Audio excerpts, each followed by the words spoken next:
Ladies and gentlemen, welcome to this week's edition of the Line Podcast. We are recording this on March 8th, 2024. Just so you know, while we're recording, we're probably going to get some interesting breaking news out of Alberta. It looks like the RCMP is about to come forward with the results of a quote-unquote high-profile investigation. I have no idea what that's about. I mean, I have my suspicions. I have no idea, but we'll find out in a few minutes and we'll let you know what's going on. Also, Matt's going to go into a great rant about Bill Blair and the lack of state capacity and the fact that Liberals are dealing with the last edges of their death spiral. So that'll be fun. And then I'm going to rant again about the Online Harms Act. The government tried to assuage our fears. Were they assuaged? They were not. That's it for this week at the Line Podcast.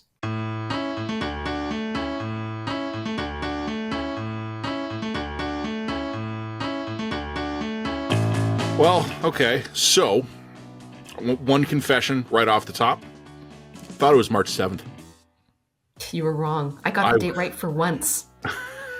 For once, I was able to keep track of the passage of time. See, podcast listeners will not know this, but YouTube viewers would have seen me glance at my watch when you said that and then look vaguely surprised. So yeah, I did not know what day it was, so I know Ontario and Alberta are on different schedules on this one, but March break is beginning in Ontario here now, or spring break, whatever you guys call it. So the fact that I have lost track of time kind of gives you a sense of how busy I've been this week to be ready for next week. But anyways, you're right. I have no idea how to actually say the word assuaged. Assuaged. Right? Assuaged. This is why I didn't go into broadcast. Broadcast happened to me. I didn't happen to it. Okay, I'm doing my best. Did it ever happen to you? So let's look. One of my rules is that by-elections don't matter, and I don't want to pretend that by-elections matter. But as I wrote earlier in the week, by-elections may not matter, but they're interesting. And one of the things, and we don't need to get into assessing Jamil Jivani as a candidate. We don't need to talk about the Liberal candidate. I have one meta comment to make about the Durham by-election results, and then a couple of things that flow out of that. But first of all, for listeners who weren't paying attention, Durham is a riding in the eastern Greater Toronto area. It is a mix of urbanized and trending a little bit rural in some areas. It's the kind of 905 riding that the Conservatives are good in. And then there are the more densely populated suburban ones closer to Toronto. Those are the ones they want to be competitive in. And then there's obviously the 416 ridings, which have typically gone Liberal, but will swing blue in a blowout election. It happened when Harper crushed Ignatieff in 2011. So all of those sort of outer ridings like Durham were blue. Then the Tories won the inner 905 ridings, and then they actually got into Toronto, and that's when they got a majority. So Durham was Aaron O'Toole's seat, and he stepped down, returned to private life. There was a by-election called, and it stayed blue. I mean, in terms of do by-elections matter? No. A blue seat stayed blue, and it's been blue for 20 years. But one of the really interesting things, and I've written about this already, it was a real-life validation of polling, because we've been seeing ever since the summer a real divergence in the polls. A by-election, if nothing else, is an opportunity for thousands of Canadians to show up in one place at one time and cast their ballots, and then we can look at that real-life sample and compare it against projections. And you want to know what happened? What happened? The Conservatives overperformed what the polling would have said. It was close. That's interesting. It was close. It wasn't like massive, but I looked at the 338 Canada aggregator that took all the polls and aggregated them, and their best guess for Durham was that the Conservatives were going to take 55% of the vote. That if the Conservative had gotten 55% of the vote, that would have reflected the overall polling that has been showing a massive Conservative lead all across the country, and then you focus it down into Durham. Jamil Jivani is now the elected MP for Durham with 57% of the vote, 2% higher. So is 2% a huge swing? No, but it's on the high end of the predicted range here. I don't think, I say this in defense of federal Liberals. I don't think they're in a lot of denial. I don't think they're in a lot of denial that they're in trouble. I do think they're in denial about why they're in trouble. But I think to the extent that anyone in Liberaldom was doubting the fact that the polls are real, Giovanni beat them. There's not a lot of room for denial left there anymore. Well, and also, how do we put that 57% in historical context again? How does that compare to the last Conservative breakthrough? What was Durham's total when the Conservatives last got a majority in that riding? You know what? Give me a second here and let me pull that up. But what I can tell you, I don't. So I will pull that up right now. I mean, that's because interesting. Durham, and while you're doing that, I'll explain. Durham is a bit of a bellwether, right? Like that is a leading indicator kind of riding.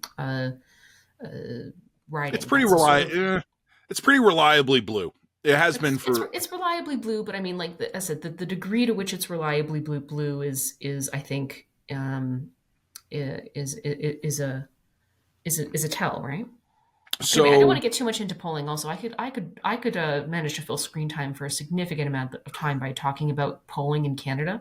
But this is also rooted in the fact that my husband works for a polling company. So, you can just read into that whatever you need to read into that about the state of our marriage, our very happy marriage.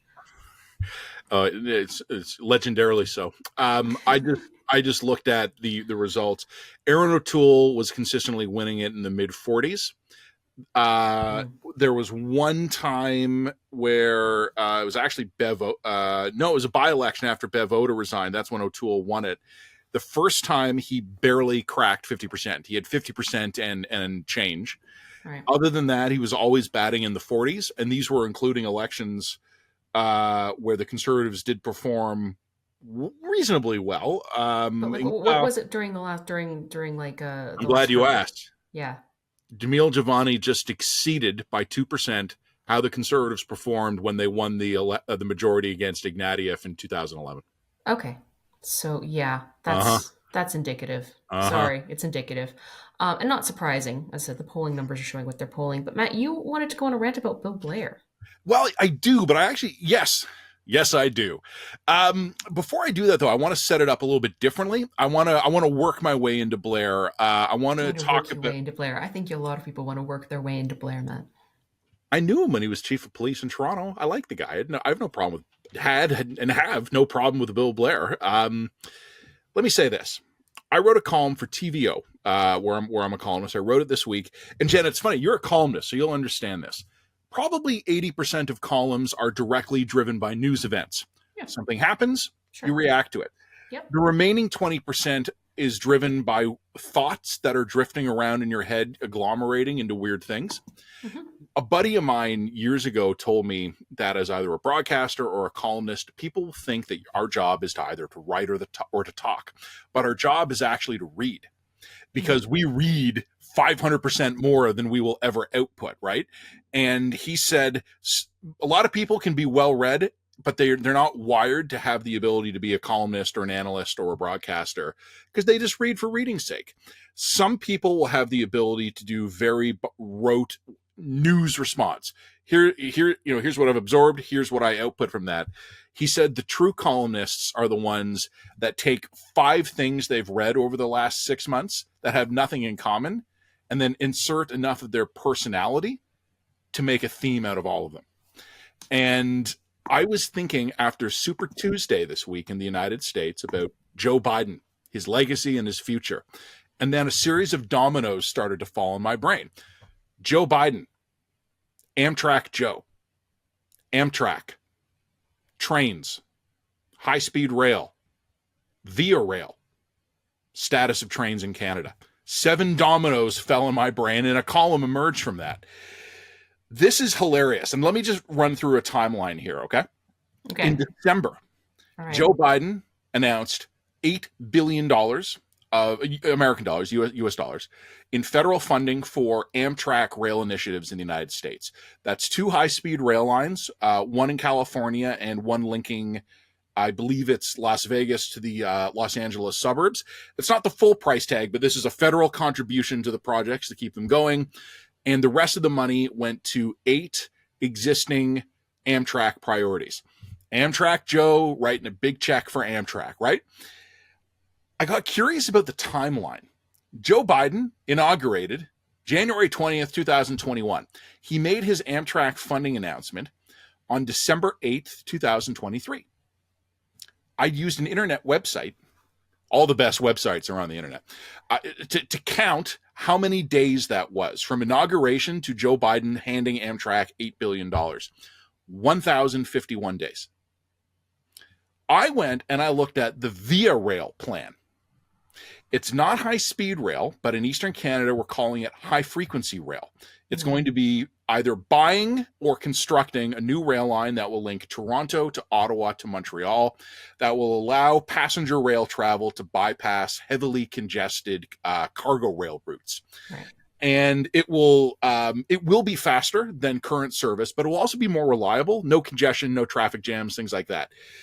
And hopefully none of those terrible incidents where people basically get We're like stuck on jumping trains off for 16 trains. hours. Yeah, and then because no one because in the middle of winter where they basically are left in the cold to die with frozen toilets. Yeah. Which will occasionally happen if you take Via Rail.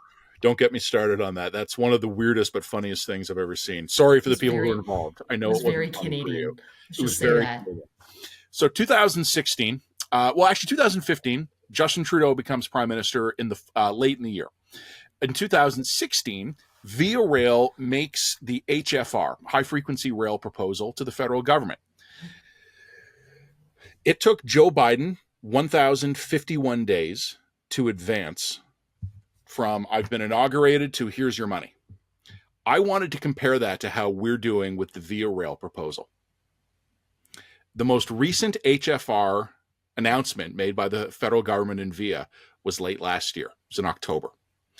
And I did a counter, the number of days from the announcement that we were going to do HFR rail to that announcement. I don't remember the exact number, but it was 2,700 something days. So almost triple. And do you know what we accomplished in that time, those 2,700 some odd days? More press releases.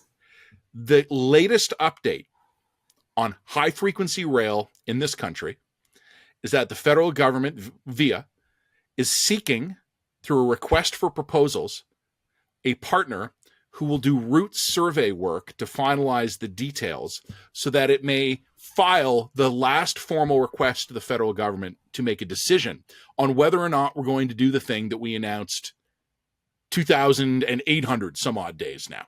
And you want to know what's going to be great is that the company that is successful in getting the RFP will be selected from like a culled list of preferred service providers, probably through some of like one of the indigenous kind of It'll be the same guys that did the Arrive and probably will have gotten that job because they have a connection to someone within the federal government itself who is taking a significant cut off the top. I know this might sound like a backdoor endorsement of Biden, and it's not, because I honestly don't know if Biden needing 1,051 days is good, bad, or average. Like, I don't know the United States well enough to go, wow, Amtrak Joe really rammed that through faster than normal. I don't know if it took a long time because of the plague and the war and all that stuff. Maybe it's bang on. I don't know. But just use it as a benchmark. Just over 1,000 days to go from I am now the president to here's your money. And in Canada, 2,800 days. And I can tell you exactly, since high frequency rail was first announced, it has been 2,886 days. And we have advanced to the point where we are looking for someone to firm up a plan that can then be presented. Yes, and as I said, the whole process by the way that we select the people who will come up with the plan and be overcharging by 10 to 30 orders of magnitude for that plan will be going through a very particular and corrupt process. Whatever they call FNC Lavalin now, it'll probably end up going to them. Sure. Yes, correct. It's just, this is state capacity. Like, there's so many examples that float up every couple of years. Why can't we get passports? Why can't the military procure stuff? This, to me, is actually the uber apex example of this. Because in 2,886 days, we have advanced a bureaucratic process that is not actually yet gotten to the point of the federal government actually needing to say yes or no. It's all been processed. Everything that has happened to now has been wheel spinning. what is a reasonable amount of time for a government to say, we want to do a thing, let's get somebody figuring out the practical realities of doing that. The route survey work is important, right? You need to know where the bridges got to go, where you're going to have to maybe divert, do some like drainage improvements, where the road crossings will be. I'm not saying the work isn't important. I'm just saying, if we really meant this as a priority back in 2016, how fucking long does it take to actually go, let's get a proposal out there to someone to figure out what it will look like? Well, Matt, I will also say that this is what we talk about when we talk about the Canada's broken narrative, right? Yeah. Like, there are a lot of people who have a deep and intuitive sense that something isn't working in our country, but they can't necessarily, if you press them on it, they can't necessarily pin to specific examples because they're not necessarily tracking the high frequency rail proposal or the latest military procurement around jets or like any of these things, right? But what I think people don't understand is that people have a sense of this being broken or non-functional because it is, because this is so much the water in which we swim, we don't see it anymore. Yeah. Like, the state capacity problem is so deep and so entrenched, and it's at every single level. Like the Arrive Can scandal, which we talked about last week, it's a scandal. Like, we spent an estimated, we don't even know because of course nothing was properly documented. No paper We spent trail. an estimated almost $60 million on a phone app that should have cost us 80,000. How does that happen? And the problem is that I think that stuff like that is happening at every level of government to such a degree that we don't even necessarily, we're so overwhelmed by it that we can't even pinpoint it anymore. It's like I said, it's become the water in which we swim, and we're the fish going. Some people are going like, wait a minute, this is water. And everybody's like, what water? What are you talking about? What's water? You know? Well, you know what a buddy told me years ago, and it's exactly to this point. I think I might have mentioned this to you on a podcast before, Jen. You never smell your own house. That's right. Your house smells like something. Good, bad. I'm sure your house smells amazing. But you will never notice it because you live in it. That's right. But I'm just saying the intuitive understanding that there's a state capacity problem, I think, is correct.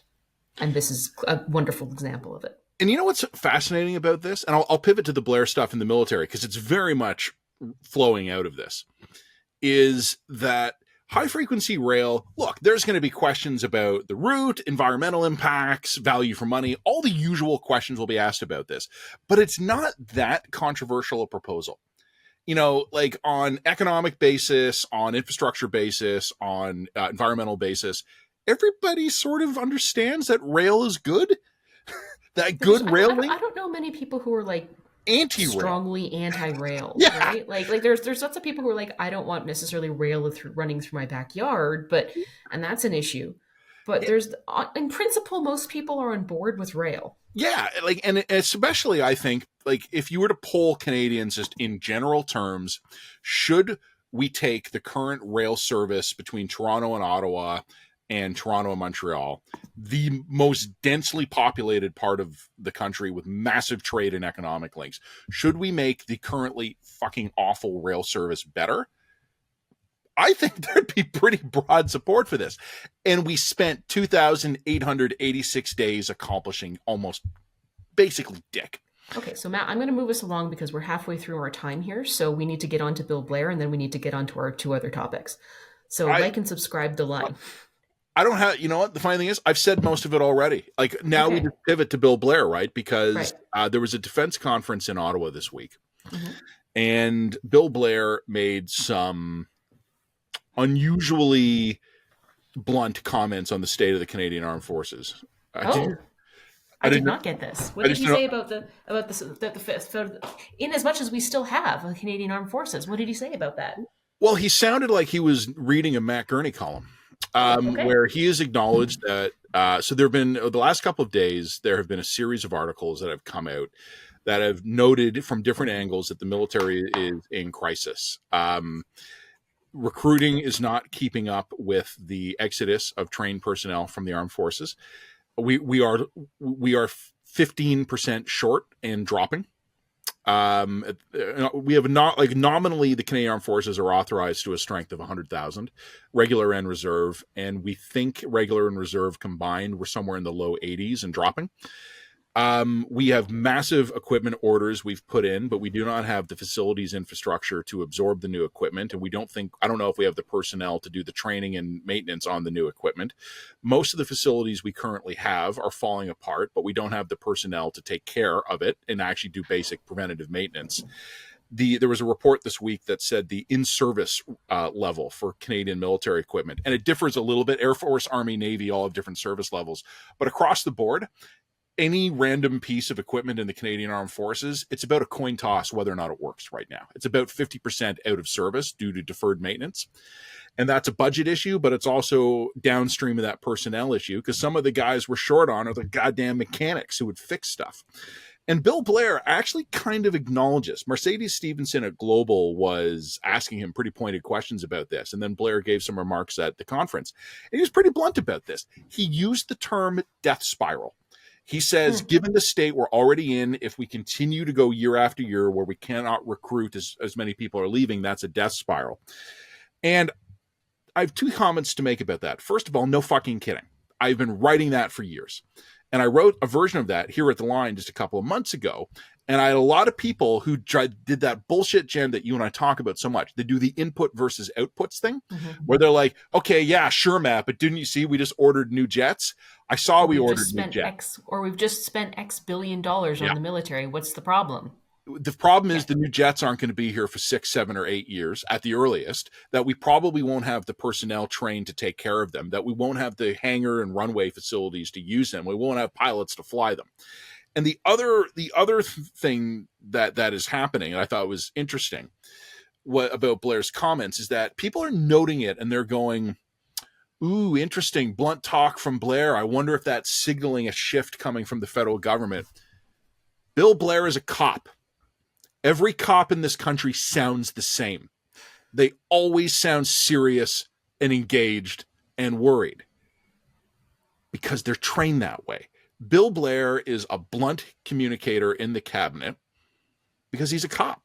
It doesn't signal diddly squat about what's about to happen because the Prime Minister was also talking about defense recently. He's just back from Europe. He had some comments in Canada, and his comments are, oh, yeah, we recognize we need to do more, but, Canadians expect us to have value for money, and we have budgetary constraints. We can't commission a survey for a train route in 2,800 days. We've got a couple of years before the military essentially collapses due to recruiting shortfalls. Do you think Bill Blair and the federal cabinet is up to fixing that in the time available? No, but we already know that. Look, I mean, the funny thing is, Pierre Poilievre it's not hard to understand why Pierre Poilievre is winning. What is hard to understand is how he's going to fix it. Because I think that... It's not. Well, yeah. I mean, I think a lot of the problems that we have incentivized and allowed to fester within not just the federal government, but at every level of government are deeply held. And I think they're also deeply cultural, right? Canadians are deeply complacent about the military, always have been. If the military collapsed, would Canadians actually care? When they needed it. Yeah, well, they might care when they realize that there's going to be a consequence for their quality of life. What happens to your military alliances and therefore what happens to your economic alliances. This is something that I think Canadians don't understand, is the degree to which military and economic alliances are intertwined. And if you have economic alliances with people who understand that you are an absolute freeloader on the military side, your economic alliances are going to decay. I don't know. I think it says something about how we are valued in the country, in the world, that we can't fix these problems. And I think that is going to have a blowback inevitably on people's quality of lives. It's going to affect what you can afford, the value of your dollar, the ease with which you can get access to goods, just how you function in the world. But I don't think people think like that. I think they're just like, we don't really need military. But I think, to me, the reason these different topics are so linked on my mind is, like we said a minute ago, everybody would like the goddamn train. The train would not be controversial. It's a thing we should have, and we can't do it. And but we can't. We don't build things in this country anymore. We can't. But it's if we could build things in this country, we don't do things. And I think I think that's a subtle difference. But if we were great at budgeting in advance and having good political decision making about procurement priorities, but we had a hard time building things, I would still be better off where we are. We can't build things in this country because we can't make decisions and No, we can't exactly. prioritize. And we can't prioritize. And also, goes to the input output problem. Rather than actually focus on outputs, which requires you to make decisions by which you anger certain constituencies and prioritize other constituencies, And can be judged. And can be judged by Yep. the outcome. Instead, we sprinkle money around on everything, and nothing is actually effectively monetized or prioritized. We have Like I said, if we could build things in this country, we would have spent the last 2 years creating, for example, liquid natural gas terminals that would then supply European allies so that they would become less and less dependent on Russian imports of heating fuel. And also we could have started that 2 or 3 years ago. And yes, it would have taken a couple years, but it would have provided a potentially permanent link that would have supplied our allies, provided redundancy in various systems. Instead, we're just like, Trudeau knew very well. He said, well, there's no business case for this. What he's actually saying is like, by the time you get through the regulatory fucking nightmare that is Canada to actually get anything built, it'll be 15 years before we get anything done. Yeah. And it will. I interviewed Andrew Leach about that. That's what he means by business case. I interviewed Andrew Leach about that a couple of months ago, and I know what you're saying, but he also made the point that it's bigger than just the regulatory piece, because we also have approved projects in this country that aren't getting built. It just seems we're just at a point where, to your point about building LNG, I don't know how quickly we could build an LNG plant. And I mean that literally, like to put it together, to assemble it, to pour the concrete and erect the steel. I don't know how long that takes. It's not months. It is years. It's not decades. But I just don't see the effort to do it. And when it comes to... We didn't even try. Yeah. We didn't even consider trying. And linking a new... We had the leaders of Japan and Germany come here and be like, could you try? And we were like, no, we're not going to try. It's ridiculous. This is Canada. We're not going to try. It's never going to happen. We have a military that is visibly collapsing, and the most noteworthy thing that has happened on that front in years is that Bill Blair was quoted being unusually blunt. We have a train that we're 2,800 days into not building. You know, there was a story a couple of weeks ago, and I don't remember all the details offhand. Canada, we were never going to build a train, though. Like that's the thing. You keep on getting wrapped up in the idea that we're like 2,000 days late for this train. The train was never going to be built. The train was only ever going to be announced. And re-announced. Everybody knew and re-announced.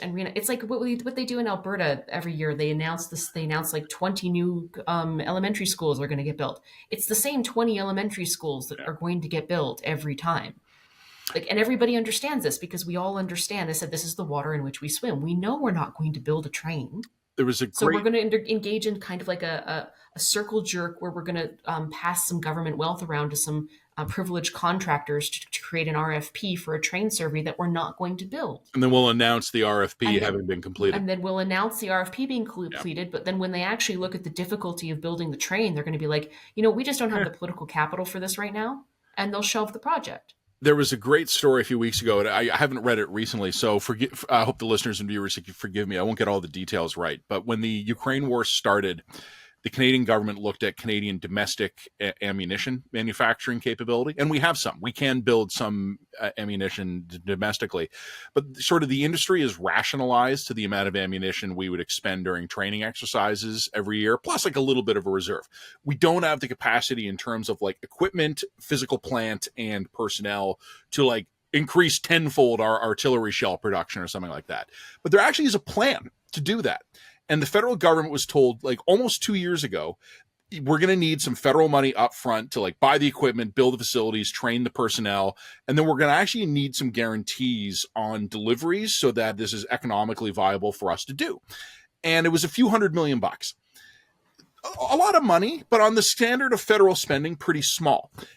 And in 2 years, while the war has been raging, the federal government hasn't made up its mind on whether or not this is something it wants to do. And meanwhile, Ukraine is literally running out of ammunition. If we'd moved on this 2 years ago, we could actually be a significant, incredible supplier of ammunition to the Ukrainians and demonstrate that we were doing our part on the world stage. This is why I don't think it's a building problem. It's a deciding things problem. Yeah, we don't want to decide things. We don't want to make choices. We don't want to, it's much easier to throw a little bit of money around to all of the things that are uncontroversially good. Not enough money to actually fix anything. It's not like we're not going to put No, enough money into pharmacare or no, dental no, no, care no. or child care or any of these things. It's not going to be enough. But we'll throw some pennies at it so that we can say we've addressed the problem, we've fixed the inputs of this without any regard for the downstream outputs or effects of it, which in some cases have been disastrous. Because we don't want to make choices. Death We don't we spiral. don't we don't want to risk telling someone yes, because if you tell one person yes, you've got to tell another person no. It's a death spiral. And What we're you talking can't. about here Yeah. is not, I'm not going to call it a national death spiral, but what we are setting in place in this country is a series of scenarios where we have real problems, where we are not making any real effort to fix the problem. We are making real efforts to establish, kind of as you said, perpetual motion machines of announcements Right. that Perpetual motion that announcements. serve a limited cadre of lobbyists and consultants and the politicians who are in power. And there is no one in the loop who is emotionally or professionally invested in actually fixing the problem. Yeah. The machine, the loop, has become self-sustaining. That's right. Careers will be Basically not accomplishing anything. What we're creating essentially is an octopus economy. Right? It's a corrupt octopus economy where significant sections of the Canadian economy are essentially tied into patronage networks and corruption, right? To create nothing. There are people who are putting their kids through university and paying the mortgage, generating reports on things that will never be done. Well, this is why it makes me so angry that the Canadian media has gotten into this as well. I mean, not like and subscribe to the line because we don't take any money from the government. We're the only ones, us and Black Louds. A few others. A few others. But I mean, essentially, this is what the Canadian media has latched itself onto. They're going to make themselves a tentacle of the octopus economy. And very few people are screaming about the fact that we can't build trains and we have a military that can't fight and that the healthcare system collapsed. Because I think actually, honestly, at a deep level, most Canadians have already internalized the fact that the train's never going to get built, the healthcare system's not going to get better, and the military is going to collapse. They're all going to get worse. Internalize that reality. Yeah. They don't necessarily understand why that's happening at a deep level, but they've internalized the fact that this is just going to happen and they've accepted it. But Bill Blair gives an unusually blunt answer, and it's national news. Well, so. that's because the octopus economy only operates in a space in which we're all complacent and polite. Like and subscribe. The only two people who are still annoyed and rude. They're going to kick us out of the country any second now. We might just decide to leave on our own recognizing. So this country may not be able to build stuff. Death spiral.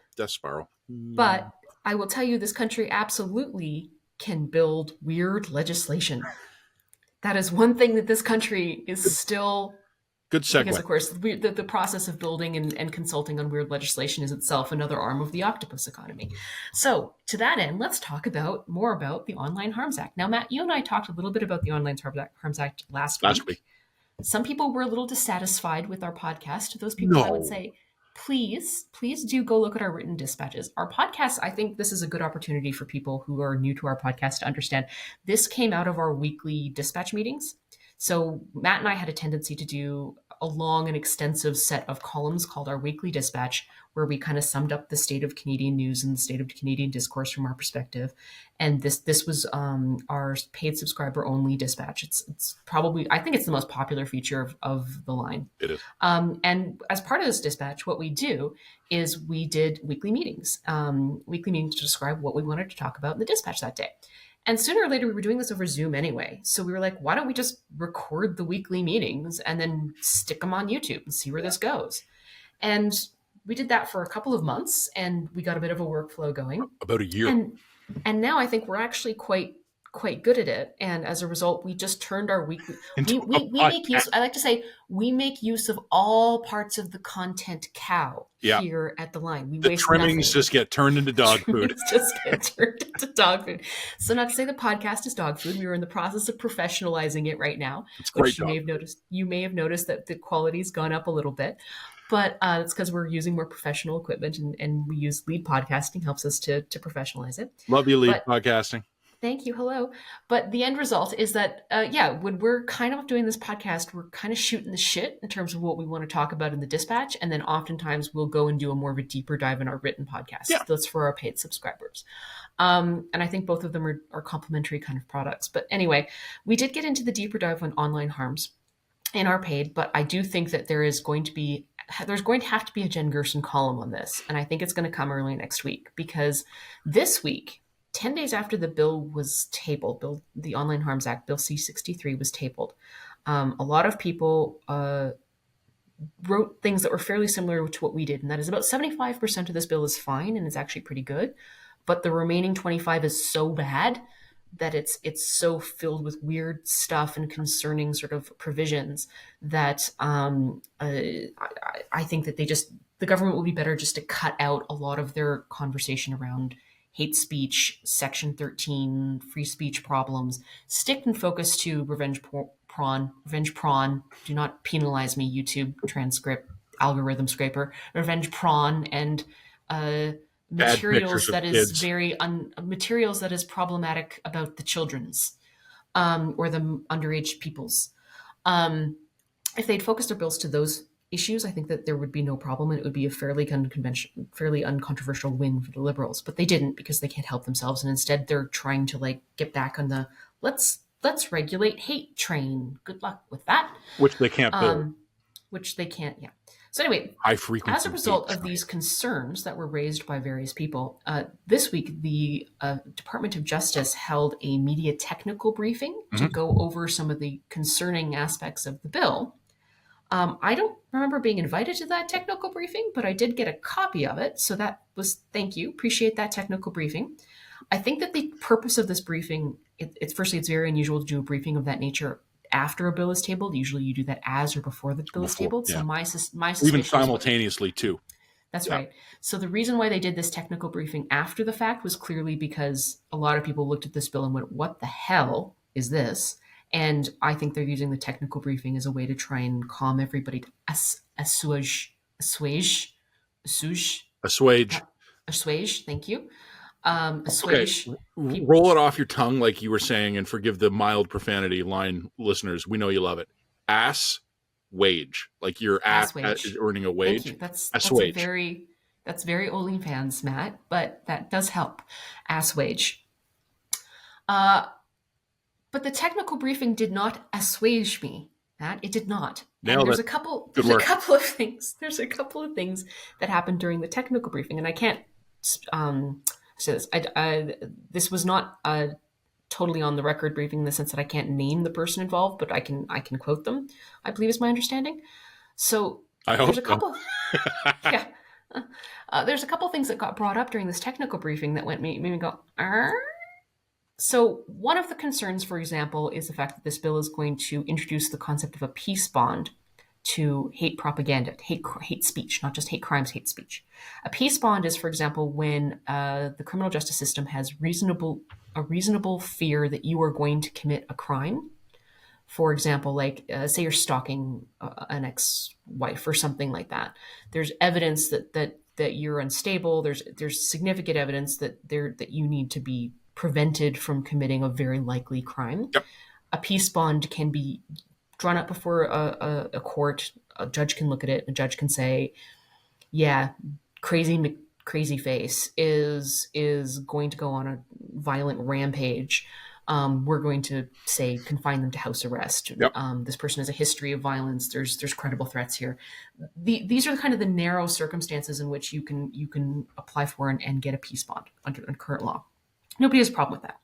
I don't even have a problem with expanding peace bonds to explicitly delineated hate crimes. So if there's, if you, for example, you're dealing with a skinhead who has a history of getting into huge violent fights at protests, Right. and there's a known protest coming up, yes, that might be an appropriate place to use a peace bond to prevent that person from attending a protest.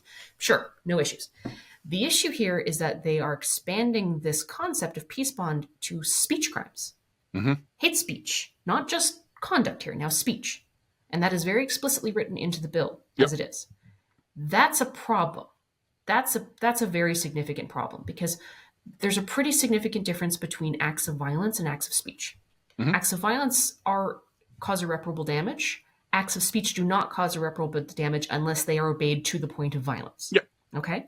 So there has to be a different criminal standard between these two kinds of misconduct. And I think there's even some questions about the degree to which speech ought to be illegal in the first place. Mm-hmm. There are some gray zones for sure, but this is not an issue. So one of the things that happened during this technical briefing was the Department of Justice official talked about an example where a peace bond would be used, and the example that they used, Matt, was, and I'm paraphrasing here, was, well, what if there's a situation where a crazy skinhead is threatening to light a cross on the fire of a biracial family's house? Mm-hmm. Then we could get a peace bond through this legislation to prevent that from happening. And I'm going like, blink, blink, because just so that we're clear, lighting a cross on fire on somebody's yard, that's not speech. That's not a speech crime. That is igniting an object so that it combusts. Yes, that could. I think that could be covered by a lot of criminal provisions, including uttering threats. I think that could be criminal harassment. Trespass. I think that even if you have a standalone hate crime provision, yep. I think that could be a hate crime. Sure. That could be trespassing. That can be criminal property damage. Yep. That's not a crime of speech. That is a crime of conduct. And the fact that the technical briefing people were using that as an example to justify peace bonds for hate speech is setting off all kinds of red flags for me. There's a failure of understanding at some part in that loop. There's a disconnect here. Yeah. The problem with the bill as written is that it is not that it could prevent people from lighting crosses on fire, which is illegal for a whole bunch of different reasons. The problem with the speech is that it could preemptively confine people to their houses for the fear that they will spread hateful flyers in the neighborhood. Mm-hmm. With the idea that what constitutes a flyer that meets the criminal concept of hate is debatable and difficult to define. Which was the substance of so much of what we said last week. That's right. So that's concerning as hell. The second part, or the second of third parts that's concerning about the online hate speech was that they talked about, for example, they're increasing the criminal code from 1985. If you quote unquote advocated for genocide, you could be subject to a jail term of not more than 5 years in prison. Yep. They've increased that to life in prison. And again, okay, what constitutes advocating genocide here? That's kind of questionable in case law. And the example that the Department of Justice official brought out was, I think, a case called, and I'm going to mispronounce it, Musagera. I believe it's Musagera. So this is a case of someone who advocated genocide against the Tutsis during the Rwandan genocide and was therefore then subject to deportation from Canada. I believe they were a non-citizen and they were deported as a result of that. And the Justice Department official was like, look, this wasn't just somebody saying something mean. He was like actively encouraging the diaspora to go kill the Tutsis, sort of thing, right? And I'm like, okay, couple questions. One, there's a pretty significant difference between deporting a non-Canadian citizen, and I believe it's a non-Canadian citizen, I will check that in the written dispatch, a non-Canadian citizen, and subjecting a Canadian citizen to jail time for the crime of, quote unquote, of advocating genocide, especially if you're using the Mugesera decision as your criminal bar. Okay, because those are very different criminal outcomes. I'm in the process of doing a little bit more research here, so I don't know what the answer to this question is, and if maybe somebody in the comment does. I can't find any example of any Canadian citizen being sent to jail for advocating genocide. I can't find any example of that, which would, on one hand, would make you maybe a little bit reassured that when you increase the penalty to life in prison, that this is effectively, it's symbolic, it's never going to be used. Okay, well, that's maybe the case. Or the concern is that essentially the law is written in such a way that the court's own standards of proportionality can't be met because the law is written so crazy. And that's that. Yeah. I mean, the problem is that the law is the law, and eventually somebody will use the law as written to instate a penalty as written, right? We warned people last week that everything that's being set up here is giving future Prime Minister Pierre Poilievre the legal authority to lock up every single person marching around chanting from the river to the sea. Yes. Now, will that happen? No, probably Probably not. not. But But it the would be law possible. certainly allows that abuse to occur. Now, it wouldn't be Pierre Poilievre because, of course, it would be the judicial system that would be pursuing these crimes, right? A Uh-huh. politician can't. Well, Oh, a I see. I politician see. They technically got can't. to you. Yeah, well, right. So but then they pulled in another example during the technical briefing that made me go, "What the fuck?" And that was okay. So the Department of Justice official said, for example, well, look, if you counsel someone to commit a murder that then doesn't happen, you could be subject to life in prison. So we're just making the penalties for advocating genocide the same as it could for counseling a murder. And I go, whoa, whoa, whoa, whoa, whoa, whoa, whoa. Those are not the same things. You're not comparing apples to apples here. Hmm. Counseling a murder is like hiring a hitman. Yeah. It's counseling a murder is not a speech crime, just so that we're clear. Yeah. You can't go to your buddy Bob and say you should kill your wife and be subject to life in prison. It's a speech crime in the same way me walking into a bank and saying, give me all the money is a speech crime. Or uttering criminal threats is a speech. Like, nobody's saying that uttering criminal threats is a speech crime. That's we understand at that point you've crossed the line from a speech crime into criminal conduct, right? So counseling murder is not a speech crime. Advocating genocide, even with the Mugaseras decision as your basis, absolutely could be used as a speech crime. I think that a better comparison would be if the law said inciting genocide, right, as opposed to advocating, because inciting implies that you're actually engaged in the planning of, as opposed to being like, I don't like that particular group, right? So even the examples that they're using here are really, really concerning. And then, of course, they started talking about the provisions of Section 13. I don't want to necessarily re-delve into Section 13 for those who know the issues with Section 13. But the defense of Section 13 was, well, look, those human rights tribunals are going to have the right to screen out frivolous complaints. And will they? Oh, will they? I mean, the problem with that is that your capacity to screen out a frivolous complaint is only as good as your screener. Screeners.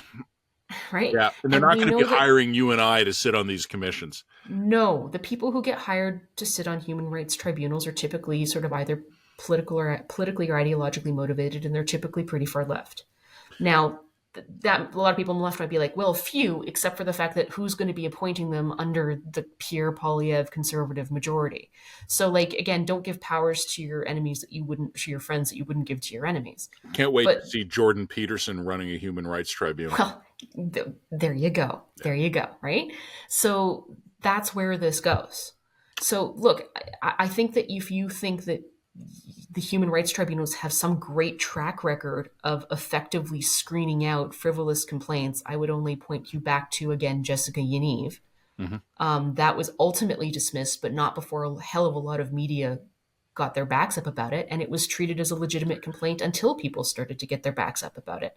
So these are I mean, they're not wrongly called kangaroo courts. They're quasi-judicial entities that are kangaroo courts, and they don't operate by a criminal standard. They don't operate by the same criminal justice bars that operate within a criminal system. And the protections aren't anywhere near as high. The penalties aren't as high at the same time. But that doesn't get around the fact that the process is the punishment, right? You still have to go through this quasi-judicial process, hire a lawyer, spend money, and potentially pay significant amounts of fines. You can't get around the fact that if you're going to put the Section 13 back into law, you are going to get abuses, you're going to get frivolous complaints, and you're going to have a chilling effect. We know this because you've already done it. We've already tried this. We tried this and repealed it. It was bad. The only train we can build in this fucking country is that train because we've all ridden it before. That's right. You know, you will obviously write that part of the dispatch. You're miles ahead of me in your understanding of it, so I don't have much to comment on substantively. I do want to make one comment, though. You and I wrote about this in a previous dispatch here, and it was during a time when there'd been a wave of complaints against about social media companies because there'd been pretty horrific abuse, sexualized abuse, targeting female journalists. You and I at the time said, first of all, we felt terrible for the people who were being targeted, but also we don't need to invent new crimes to deal with this stuff. We just need to treat crimes as crimes. And if we can you? Sorry, you are frantically typing. That's all I can hear. Yeah, literally, I have to go pick up James in about 3 minutes here. So, I'm running out of time here. Here's the thing. If you want to actually deter criminal activity, you don't increase the punishment. You increase the likelihood of being caught. That's where the deterrent is. It's not in going from a 10% chance of being caught, but you'll be sentenced to way more. It's going from a 10% chance of being caught to being 20% chance of being caught. That's where you deter people. Going, hate speech is bad, so we'll lock you up forever. It's not going to deter people. People thinking they're actually going to be held accountable for the vile stuff they say online, even at a low end of the accountability spectrum, that's where the deterrence is. Okay, so quick 2 items that I think, are you frantically grinning and typing because of the Alberta news? Yes, basically, unfortunately, the breaking news is not spectacular. It's no fraud charges laid in 2017 UCP leadership race investigation. So that's less interesting for us to talk about, but really is quite convenient because I am running out of time. I would note that something else is interestingly coming against my feed. Hearing a lot of word that a former Calgary Mayor, Nahid is going to run for Alberta NDP leadership to replace Rachel Notley. Why? We'll see. I think we're gonna find out. Well, we're gonna find out tomorrow or Monday, I think, whether or not that's a go or not. If it is, we will have more things to say about it. But if that news breaks over the weekend, I will have a couple of additional little blurby things to go in our written. I have no opinion on Nahid Nenchi's ability to run the NDP. Like my palpable disgust at that idea is not because I think he would be bad at it. It's because I don't understand why politics is so addictive that people who escape come back. Well, that's how do you explain that we're even here, Matt? Like, what are we doing? What are we doing with ourselves? Why are we addicted? Why can't we stop? Why can't I just write about Dune? I just want to write. This ain't the easiest life you and I could have chosen, but I would not trade our problems for the problems of a workaday retail politician. They have no lives. Their lives suck. No, that's true. Their lives do suck. And I see people escape like Nenchi, and they come back. Dude, you can do anything else. Run. Okay, on that note, like and subscribe to the line. I am going to stop. I'm going to go because the last time I was late picking up Jamie, he looked me in the eye and he said, "Mommy, when you're late to pick me up, you make me feel like you don't love me." And I would like to prevent that feeling from ever happening again. He's playing for keeps. He is. He's a ruthless little shit. Anyway, so that's all we have to say. Definitely thank you for joining us in the podcast today. We really enjoyed it. And just like and subscribe to the line. You should read our actual written dispatch if you haven't already. And if you have an opportunity, please do consider subscribing. It makes a big difference and it allows us the freedom to basically say whatever the hell we want. Like and subscribe and just someone build me a goddamn train. Just build a goddamn train. All right, cool. Bye.